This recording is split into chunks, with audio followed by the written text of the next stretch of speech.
క్రీస్తునందు ప్రియమైన వారలారా, మరొక పర్యాయము ఈ బెతెస్దా ప్రార్థన మందిరము హౌసింగ్ బోర్డ్ కాల్ నుండి ప్రసారమయ్యే మరి టీవీ కార్యక్రమానికి మిమ్మల్ని ఆహ్వానిస్తున్నాం.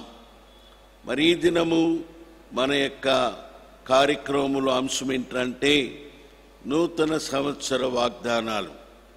మరి 2024వ సంవత్సరానికి మరి మోటో కార్డులో ప్రింట్ అయిన వాగ్దానాలు మీకు మేము చూపిస్తున్నాం. ఇవి 3 వాగ్దానాలు మోటో కార్డులో ప్రింట్ అయినాయి. ఏంది మోటో కార్డు, ఎవరు ప్రింట్ చేశారు అని మీరు అడగవచ్చు. మరి హెబ్రోను హైదరాబాదులో ఉన్న సహవాస హెడ్ క్వార్టర్స్ నుండి ఈ వాగ్దానాలు ప్రింట్ అయి ప్రతి స్థానిక సంఘానికి పంపించటం జరుగుతుంది. దైవజనుడు భక్సం గారు ఈ పని చేశారు, ఆయన నేర్పించాడు.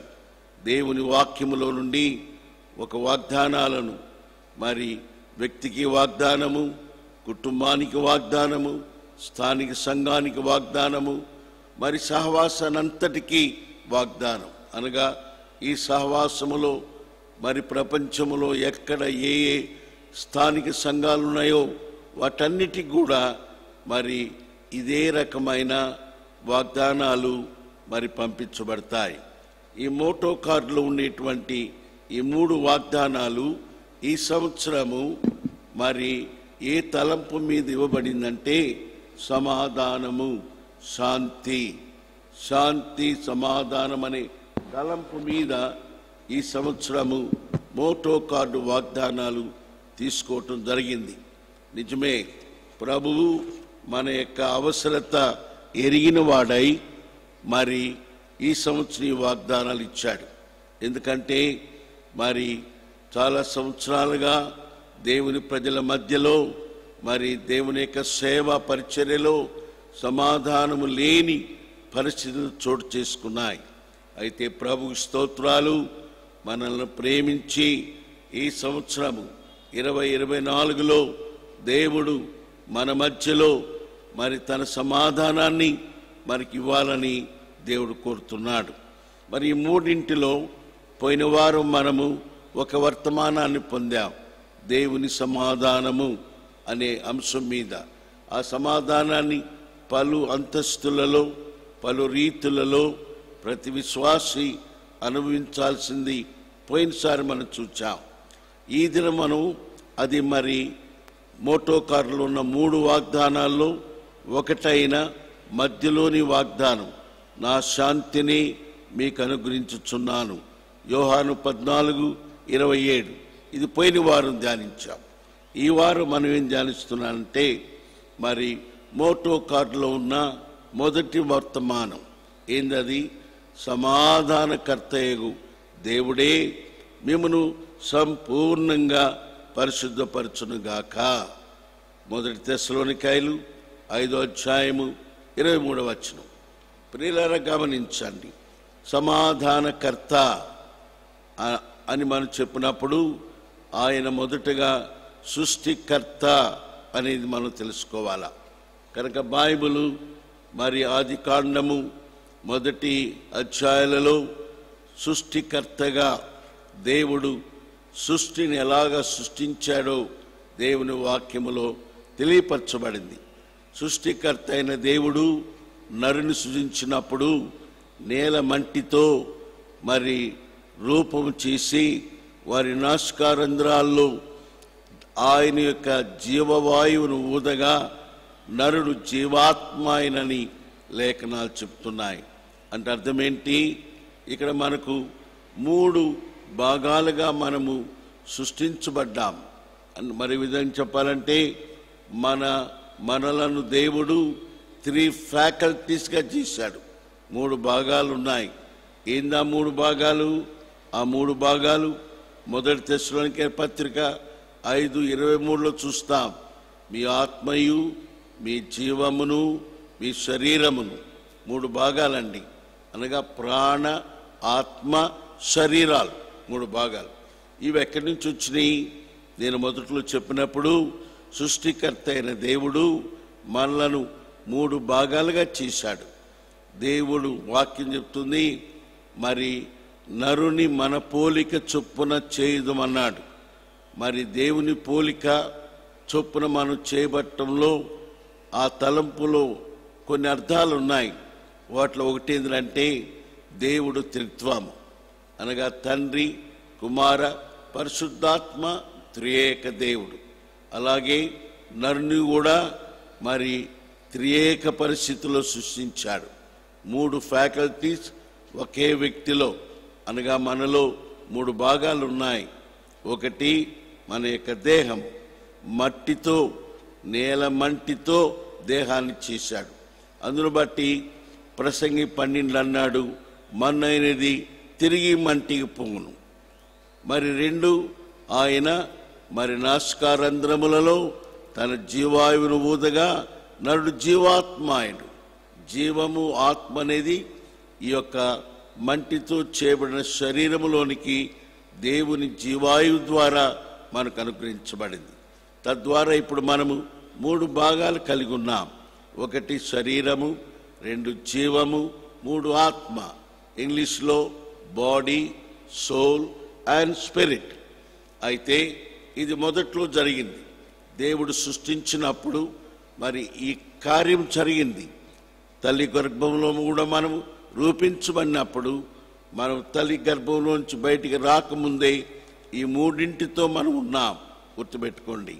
మరి ప్రభు అయిన రాకడ సమయంలో ఈ 3ని పరిశుద్ధపరుచుతాడని దేవుని వాక్యములో మనం చూస్తున్నాం. 1 తెస్సలోనిక రాసిన పత్రిక 1వ అధ్యాయము 23-24 వచనాలు మనం చదివితే, మరి 23 అన్నాడు, మరి సమాధానకర్తయగు దేవుడే మరి మిమ్మల్ని సంపూర్ణముగా పరిశుద్ధపరచునుగాక. అంటే ఏంది అది? మీ ఆత్మయు, జీవమును, శరీరమును మన ప్రభువైన అయిన యేసుక్రీస్తు రాకడయందు నిందారహితముగా సంపూర్ణముగా ఉన్నట్లు కాపాడబడుతుంది. అనగా గమనించండి, మరి మొదటిది ఆత్మ, ప్రాణ, శరీరాలు మరి ఎలాగ మనకు కలిగినాయో ఆయన సృష్టించిన దినాన ఆ విషయాన్ని మనం తెలుసుకుంటాం. ఆదికాండము 2వ అధ్యాయములో. మరి 2వది ఆ ప్రభువైన యేసుక్రీస్తు రాకడ సమయంలో ఈ 3 కూడా సంపూర్ణంగా పరిశుద్ధపరచబడతాయని మనం చూస్తాం. ఈ 2కి మధ్యలో, అనగా సృష్టించబడిన దినానికి ప్రభువైన యేసుక్రీస్తు రాకడ దినానికి మధ్యలో మనం ఉన్నప్పుడు మరి జరిగేటువంటి మరొక విషయం ఏంటంటే, మరి 1 మనము మరి దేవుడు అనుగ్రహించు సమాధానాన్ని మరి పొందిన వారముగా మరి జీవిస్తాం. అంటే అర్థమేంటి ఇక్కడ? మీ ప్రాణము, మీ లేక జీవము, ప్రాణమని లేక జీవమని 2 కూడా ఒకే మరి అంశం. అది ఇంగ్లీష్లో సోల్ అంటారు. కనుక మరి దేవుని వాక్యం చెప్తుంది, మనము కానీ మరి ఈ యొక్క ప్రాణ విమోచన అనే పదము దేవుని వాక్యం ఉంది. ప్రాణ విమోచన మరి బహు గొప్పదని కీర్తన 49లో రాయబడింది. ప్రాణ విమోచన మరి చాలా విలువైందని. కీర్తన 49:9 వచనములో వారి ప్రాణ విమోచన ధనము బహు గొప్పది. మరి ఆ విమోచన క్రయధనముగా యేసు ప్రభు తన ప్రాణాన్ని అర్పించాడని మరి పౌలు తిమోతికి రాసిన 1వ పత్రికలో ఆ మాట రాస్తున్నాడు.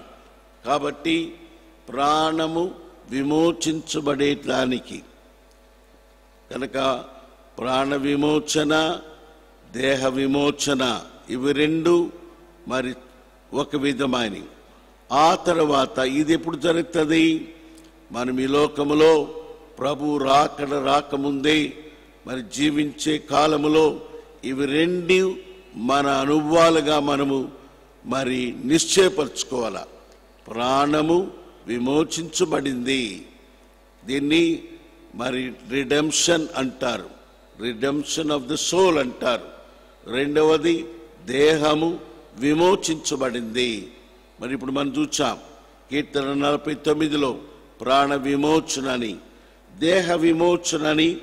మరి రోమీయులకు రాసిన పత్రిక 8వ అధ్యాయములో ఆ మాట రాయబడింది. అక్కడ రాయబడింది మరి 23వ వచనములో మన దేహము యొక్క విమోచన కొరకు కనిపెట్టుచున్నాం. దేహము యొక్క విమోచన. ప్రియులారా, మరి ప్రాణ విమోచన ఎప్పుడు, దేహ విమోచన ఎప్పుడు గమనించాల. మరి మనము మరి రక్షించబడిన దినాన యేసు రక్తము మనలను మరి ప్రతి పాపము నుండి మరి విమోచించిందని దేవుని వాక్యములో మనం చదువుతున్నాం. ఎఫెసీయులకు రాసిన పత్రిక 1వ అధ్యాయములో 6-7 వచనాలు మనం చదివితే అక్కడ విమోచనకు వివరణ ఇచ్చాడు. 7వ వచనండి, ఆయన రక్తము వలన మనకు విమోచనము. యేసు ప్రభు రక్తం వలన విమోచనం అంటే అర్థం ఏంటి? కీర్తన 49లో మనం చూచాం. అదే రక్తము ప్రాణ విమోచన కొరకై చెల్లించబడిన క్రయధనము. ప్రాణ విమోచన ధనము బహు గొప్పది. ఆ ధనమే ఆయన చిందించిన రక్తము. యేసు ప్రభు తన సిలువలో చిందించిన రక్తము ద్వారా మనం విమోచించబడ్డాం. మరి అక్కడ రాశాడు ఎఫెసీ 1:7లో దాని నిర్వచనం రాశాడు. అనగా 7 అనగా అంటే ప్రాణ విమోచన అంటే ఏంది అనగా మన అపరాధములకు క్షమాపణ మనకు కలిగిందన్నాడు. కనుక అపరాధములకు క్షమాపణ, పాప క్షమాపణ పొందుటే అది విమోచన. ఈ విమోచన నిత్యమైనదని హెబ్రీ పత్రికలో మనం చూస్తున్నాం. హెబ్రీయులకు రాసిన పత్రిక 9వ అధ్యాయము 11వ వచనములో క్రీస్తు మరి ప్రధాన యాజకుడుగా వచ్చి తానే నిత్యమైన విమోచన సంపాదించాడు. కనుక ఈ విమోచనను యేసుక్రీస్తు ప్రభు సిలువలో తన రక్తమును చిందించుడు ద్వారా మరి దీన్ని సంపాదించాడు. కనుక ఇది నిత్యమైనది. విమోచన నిత్యమైనది అనగా రిడెంప్షన్ ఈజ్ ఇటర్నల్. ఒక వ్యక్తి మరి జీవితంలో ఒకేసారి ఈ అనుభవంలోకి వస్తాడు. కనుక రక్షించబడిన వ్యక్తి, క్రీస్తు రక్తములో పాప క్షమాపణ పొందిన వ్యక్తి విమోచన అనుభవంలోకి వస్తాడని దేవుని వాక్యములో మనం చూస్తున్నాం. దీన్ని ప్రాణ విమోచన, ఇది నిత్యమైన విమోచన. ఇది క్రీస్తు యేసు సిలువలో తన రక్తమును చిందిన ద్వారా తీసుకొచ్చిన, అనుగ్రహించిన లేక సంపాదించిన విమోచనగా మనం చూస్తున్నాం.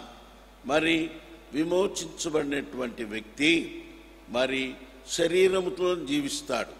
అనగా మరి ప్రభు రాకడ వరకు లేక మన మరణ దినము వరకు విమోచించబడిన మనము ఈ దేహములోనే జీవిస్తాం.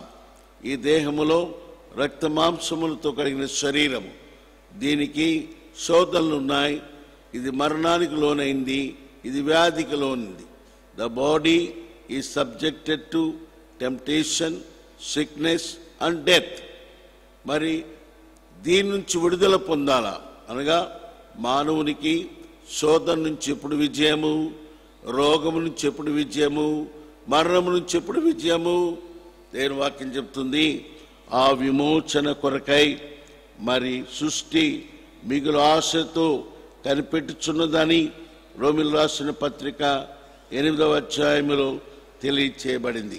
19వ వచనములో దేవుని కుమారుల ప్రత్యక్షత కొరకు సృష్టి మిగులు ఆశతో తేరిచూచుచు కనిపెట్టుచున్నది. సృష్టి యావత్తు దేవుని కుమారులు పొందబోవు మహిమగల స్వాతంత్రాన్ని పొందుతానని. అంటే అర్థమేంటి? ఈ దేహ విమోచనను మహిమగల స్వతంత్రంగా మరి వాక్యం వివరిస్తుంది. అంటే ఈ దేహము మారిపోద్ది. రక్త మాంసముల శరీరాలు శోధనకు మరి రోగానికి మరణానికి లోనైన ఈ శరీరాలు. అంతేకాదు ఈ రక్త మాంసములు దేవుని రాజ్యమును స్వతంత్రించుకోలేవు. మరి ఇట్టి శరీరాలు మార్చబడాలా. ఈ శరీరము మార్చబడి మరి మహిమా శరీరంగా మార్చబడితే దానిని మహిమ మరి విమోచన అంటారు. దేవుని పిల్లలు పొందబో మహిమ గల స్వాతంత్రము ఏంటది? దేహము యొక్క విమోచన. ఆ మాట మనం చదువుతాం. మరి 23వ వచనములో మన దేహము యొక్క విమోచన కొరకు కనిపెట్టుచు మనం ఉన్నాం. కాబట్టి విమోచించబడిన ప్రాణము దేహము యొక్క విమోచన కొరకై కనిపెడుతూ ఉంటుంది. ఆ విమోచన ఎప్పుడు దొరుకుతుంది? ప్రభువు రాకడలో దొరుకుతుంది. కనుక ప్రాణ విమోచన మరి ప్రతి ఒక్కరికి మరి దేవుడు అనుగ్రహిస్తాడు. అది పొందాలంటే ప్రభువైన యేసుక్రీస్తునందు విశ్వాసం ఉంచిన వారమై మన పాపలు మనం ఒప్పుకొని యేసుక్రీస్తు రక్తములో కడగబడితే మనము విమోచించబడిన వారమే. We are redeemed people. అయితే దేహము యొక్క విమోచన ఇప్పుడు జరగదు. ఈ దేహం ఇలాగుంటుంది. యేసు ప్రభు తన రాకడలో ఈ శరీరాన్ని మార్చేస్తాడు. అనగా రక్త మాంసములకు అప్పగించబడిన ఈ శరీరము మహిమా శరీరాలుగా మార్చబడితే అప్పుడు దేహ విమోచన అని చెప్పబడుతుంది. మరి ఇంకో మాట కూడా గమనించాలి. 1 కొరింథీయులకు రాస్తూ మరి 2వ అధ్యాయంలో కొరింథీలోని విశ్వాసులని మరి శరీర సంబంధులైన విశ్వాసులని వారిని ఉద్దేశించి మాట్లాడుతున్నాడు. మరి కొరింథీ రాసిన మొదటి పత్రిక 2వ అధ్యాయము మరి 14 నుంచి చదివితే అక్కడ మనుషులను 3 భాగాలుగా చేశాడు. ప్రకృతి సంబంధి అయిన వాడు 2, మరి 3వ అధ్యాయం 1వ వచనములో శరీర సంబంధి అయిన వాడు, మరి 2వ అధ్యాయము మరి 14వ వచనములో ఆత్మ సంబంధి అయిన వాడు. ఎవరు వీళ్ళు? మరలా ఇక్కడ గమనించాలా. ప్రాణము, ఆత్మ, శరీరము. విమోచించబడిన ప్రాణము మరి దేహమును తన వశములో ఉంచుకుంటే అట్టి వ్యక్తి ఆత్మ సంబంధమైన వ్యక్తి. అట్టి వ్యక్తి దేవుని ఆత్మను పొందినవాడై ఆత్మ పూర్ణుడై మరి మన ఆత్మతో మరి చేరి మన ఆత్మను బలపరిచి విమోచించబడిన ప్రాణాన్ని బలపరిచి మరి శరీరమును దాని ఇచ్చలను మరి జరిగించకుండా స్వాధీనంలో ఉంచుకుంటాడు. మరలా వివరిస్తున్నాను. శరీరమును వశపరుచుకునేటువంటి అనుభవం కలిగిన వ్యక్తి ఆత్మ సంబంధి. అది ఎలా జరుగుతుంది? మనం విమోచించబడ్డాం, మన పాపం క్షమాపణ దొరికింది, మన ప్రాణమునకు విమోచన దొరికింది. అట్టి విమోచించబడిన ప్రాణము మరి మన ఆత్మ చేత బలపరచబడుతుంది. అంతేకాదు రక్షించబడిన దినాన మనకు అనుగ్రహించబడిన దేవుని ఆత్మ మన ఆత్మ 2 కలిసి మన ప్రాణాన్ని వశపరుచుకొని శరీరం యొక్క ఇచ్చలు నెరవేర్చుకోకుండా అది విజయమిస్తుంది. అట్టి వ్యక్తిని ఆత్మ సంబంధి అంటాడు. అలా కాకుండా మరి ఆత్మలో బలహీనమైతే అనగా మన ఆత్మ ఉంది, దేవుని ఆత్మచేత నింపబడకపోతే పరిపూర్ణులు కాకపోతే అట్టి వ్యక్తి బలహీనుడై ఆత్మలో బలహీనుడై ప్రాణము ఆశించిన ప్రకారము శరీరాన్ని మరి వాడుకుంటాడు. అంటే శరీర క్రియలను జరిగించుకోవటానికి మరి ఈ యొక్క విమోచించబడిన ప్రాణము మరి అనుమతిస్తుంది. అంటే బలహీనమైపోతుంది. ప్రాణం విమోచించబడింది, శరీరానికి ఇచ్చలున్నాయి, ఆత్మ నింపుదల లేదు, ఆత్మ విమోచించిన ప్రాణాన్ని బలపరచలేదు. అట్టి వ్యక్తి ఆత్మలో మరి బలహీనుడై తద్వారా తన జీవితంలో శరీర క్రియలు బయటపడతాయి. అందుకొని కొరింథీయులకు రాస్తూ అంటాడు, 1 కొరింథీ 3వ అధ్యాయంలో, సహోదరులారా, ఆత్మ సంబంధులైన మనుషులతో మాట్లాడినట్టు నేను మీతో మాట్లాడలేకపోతుని. మీరు శరీర సంబంధులైన మనుషులేనని, క్రీస్తునందు పసిబిడ్డలే అని మీతో మాట్లాడవలసి వచ్చును అంటాడు. అంటే ఏమిటిగా, కొరింథీయులు మరి శరీర సంబంధులైన విశ్వాసులుగా పౌలు చెప్తున్నాడు. అనగా వారి శరీర క్రియలను మరి పరిశుద్ధాత్మ ద్వారా విమోచించబడిన ప్రాణము మరి వశపరుచుకోలేకపోయింది. విమోచించబడిన వారే, ప్రాణ విమోచన కొరింథీయులకు ఉంది. అయితే శరీర క్రియలు బయలుపడుతున్నాయి. దానికి కారణము ఆత్మలో బలహీనుడైనారు కనుక దేవుడు అనుగ్రహించే ఆత్మ మన ఆత్మను బలపరిచినప్పుడు మనకు అనుగ్రహించబడినటువంటి విమోచన, ప్రాణ విమోచన ద్వారా శరీరాన్ని వశపరుచుకుంటాం. దాన్ని మనము మరి నలగొట్టుకుంటాం. పౌలు అన్నాడు కదా 1 కొరింథీ 9వ అధ్యాయము చివరి వచనములో, నా శరీరము నేను నలగొట్టుకొని దాన్ని లోపరుచుకున్నాను అన్నాడు. 1 కొరింథీ 9 చివరి భాగంలో ఆ మాట ఉంది.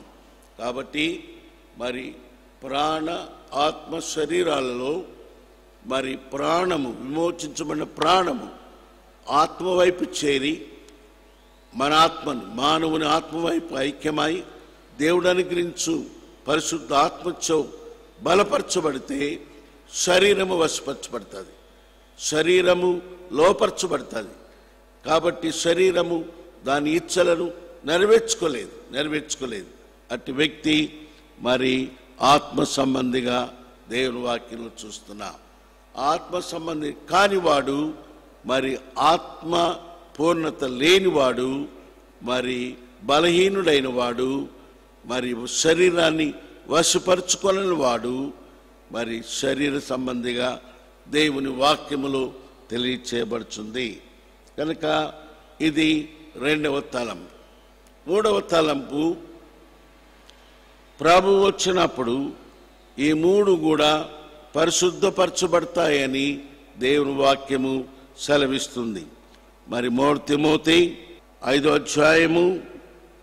అధ్యాయములో 23వ వచనములో మనం చూస్తే, మీ ఆత్మయు మీ జీవమును శరీరమును ప్రభువైన యేసుక్రీస్తు రాకడ యందు నిందారహితముగాను సంపూర్ణముగాను ఉండునట్లు కాపాడబడునుగాక. ప్రియులారా, ఈ సంవత్సరం ఇచ్చిన మోటో కార్డులోని మొదటి వాగ్దానం ఇది. సమాధానకర్తయగు దేవుడు మిమ్మల్ని సంపూర్ణులుగా పరిశుద్ధి చేస్తాడు. సంపూర్ణులుగా చేస్తున్నట్టు అర్థమైంది, మనకున్న 3 మరి భాగాలను పరిశుద్ధమైందిగా ఉంచుతాడు. ఏంటా 3 భాగాలు? ఆడు చెప్పాడు 1 కొరింథీ 5:23లో ఏమన్నాడు? మీ ఆత్మయు మీ జీవమును మీ శరీరమును ప్రభువైన యేసుక్రీస్తు రాకడ యందు నిందారహితంగా ఉంటుంది. కనుక ప్రభు రాకడ వచ్చినప్పుడు ఈ 3 భాగాలు కూడా నిందారహితంగా చేయబడతాయి, పరిశుద్ధంగా ఉంచబడతాం. అందుకొని మరి మా ప్రభు వచ్చినప్పుడు, మనం కొనిపోబడినప్పుడు మరి మనము క్రీస్తు న్యాయపీఠం మీద కూడా మనము అగ్ని చేత పుట్టము వేయబడిన పరిస్థితి మనకుంటుందని దేవుని వాక్యం చెప్తుంది. మరి 2 కొరింథీ 5:10లో మనమందరము క్రీస్తు న్యాయపీఠం ఎదుట ప్రత్యక్షమవుతానని దేవుని వాక్యం చెప్తుంది. మరి ప్రత్యక్షమైనప్పుడు మరి అక్కడ మనం శరీరంతో చేసిన క్రియలు, దేహంతో చేసిన క్రియలు, మనం చేసిన పరిచర్య అదంతా కూడా అగ్నిలో బంగారము పుట్టువేయబడిన రీతిలో పరీక్షించబడి పుట్టువేయబడి పరిశుద్ధపరచబడుతుంది. కనుక అప్పుడు మరి ఒకవేళ మంచి దేవునికి అంగీకారమైన పరిచర్య చేసుంటే అది నిలుస్తుంది. దేవుని వాక్యానుసారమైన జీవితం జీవించిన సేవ చేసుంటే అది నిలుస్తుంది, లేని ఎడల అది కాలిపోతుంది. కనుక ఈ 3 ఎప్పుడు పరిశుద్ధపరచబడతాయి? ప్రభు రాకడ సమయంలో. కనుక ప్రభు రాకడ సమయంలో మీ ఆత్మయు మీ జీవమును మీ శరీరమును మరి నిందారహితముగా అవి కాపాడబడతాయి. చాలా ముఖ్యమైనది. కాబట్టి మరి 3 భాగాలుగా మనం దీన్ని చూసాం. ఒకటి, సృష్టిలో 3 భాగాలు, ఆత్మ ప్రాణ దేహాలు. తర్వాత మరి ప్రభు రాకడకు ముందు ఈ 3 భాగాల యొక్క పరిస్థితి. ఈ 3 భాగాల్లో మరి మొదటి పరిస్థితి ఏంటి? ప్రాణము విమోచించబడుతుంది. అనగా మా యేసు రక్తము మన ప్రతి పాపము నుండి మనల్ని కడిగి మనల్ని విమోచిస్తుంది. అది నిత్యమైన విమోచన. కాబట్టి విమోచించబడినటువంటి ప్రాణము కలిగి జీవించటం అనేది ఆశీర్వాదకరమైన జీవితం. మరి అట్టి వ్యక్తి రక్షించబడిన వ్యక్తి. అయితే ఆ యొక్క మరి విమోచించబడిన ప్రాణానికి బైబిల్ ఏం చెప్తుందంటే క్రీస్తు అనుగ్రహించిన స్వాతంత్రం అంటుంది. స్వాతంత్రాలు 2 రకాలుగా బైబిల్ చెప్తుంది. ఒకటి, గలతీ పత్రిక 5:1 క్రీస్తు అనుగ్రహించిన స్వాతంత్రము, the liberty which Christ gives us. రెండవది, మహిమగల స్వాతంత్రము. ఏంది మహిమగల స్వాతంత్రము? విమోచించబడిన దినాన, రక్షించబడిన దినాన, క్రీస్తు రక్తము చేత కడుగుబడిన దినాన, మన ప్రతి పాపము క్రీస్తు రక్తము చేత మరి పరిశుద్ధపరచబడిన దినాన అది మనకు దొరికేటువంటి నిత్య విమోచన, ప్రాణ విమోచన. ప్రాణ విమోచన అనేది ఏ టైంలోనైనా ఏ వ్యక్తికైనా అనుగ్రహించబడుతుంది. అది తన రక్షణ దినం. అది లేని వ్యక్తులు చాలామంది ఉంటారు. వారికి దేవుని యందు విశ్వాసం ఉంటుంది కానీ మరి మతపరమైన ఆచారాలు ఉంటాయి కానీ మరి ఆరాధనలు, గుడులుండు, చందాలు, కానుకలు ఉంటాయి కానీ ప్రాణము విమోచించబడని పరిస్థితుల్లో ఉన్నవారు, అనగా వారి పాపములకు క్షమాపణ నిశ్చయిత లేని వారు ఉన్నారు. వారికి మొదటి విమోచన కూడా లేదు. ఏది మొదటి విమోచన? రిడెంప్షన్ ఆఫ్ ద సోల్, ప్రాణ విమోచన లేనివారు. అయితే మరి రెండవ విమోచన ఏంది? రెండవ విమోచన దేహము యొక్క విమోచన. అంటే అది బ్రతికినంత కాలము, రక్త మాంసంలో ఉన్నంత కాలము అది మనకు దొరుకుతుంది. అది ఎప్పుడు దొరుకుతుంది? ఆయన వచ్చినప్పుడు. ప్రభు యొక్క రాకడలో మన దేహము విమోచించబడుతుందని రోమిలు రాసిన పత్రిక 8వ అధ్యాయంలో మనం చూస్తాం. కాబట్టి ఎప్పుడైతే దేహము మార్పు చెందుతుందో, అనగా పౌలు అన్నాడు కదా, 3 కొరింథీ 15:51 అన్నాడు కదా, మరి మత్స్యమైనది అమర్త్యతను ధరించుకుంటే, క్షయమనేది అక్షయతను ధరించుకుంటే అప్పుడు మనము దేహ విమోచన పొందిన వారం అవుతాం. దేహ విమోచన మనకు దొరికింది. కనుక ప్రభు యొక్క రాకడలో ఈ 3 ఆత్మ, ప్రాణ, దేహములు మరి పరిశుద్ధపరచబడి సంపూర్ణమవుతాం. దీన్ని మహిమగల స్వాతంత్రం అన్నాడు. దీని కొరకై మరి ఎదురు చూచుట, దీని కొరకై ఆశించుట, దీని కొరకై సృష్టి యావత్తు ఎదురు చూస్తూ ఉంది. మన ఆత్మ ఇందు నిమిత్తమై మూలుగుచున్నదని మరి పౌలు రోమీయుల పత్రిక రాస్తాడు. కనుక ప్రియులారా, ఈ సంవత్సరము మనకి ఇవ్వబడిన మోటో కార్డులోని మొదటి వాగ్దానం ప్రకారము, 1 తెస్సలోనికైలు 5:23 ప్రకారము ఆ సమాధానకర్త అయిన దేవుడే మనల్ని సంపూర్ణంగా పరిశుద్ధపరచునట్లు ప్రభు సహాయం చేయను గాక. ప్రార్థన చేసుకుందాం. ప్రేమగల మా తండ్రి, మరి ఈ దినము టీవీ ప్రోగ్రాంలో మోటో కార్డులో ఉన్న మొదటి వాగ్దానాన్ని మేము ధ్యానించాం. మరి ఈ వాగ్దానం ప్రకారము మా ప్రాణము, మా జీవము, మా శరీరము ప్రభు యొక్క రాకడ సమయంలో సంపూర్తిగా పరిశుద్ధపరచబడాలని, దాని కొరకే మేము ఎదురు చూడాలని ప్రార్థిస్తున్నాం. మీరు మాకిచ్చిన మరి ఈ వాక్యం అంతటి మీరు దీవించండి.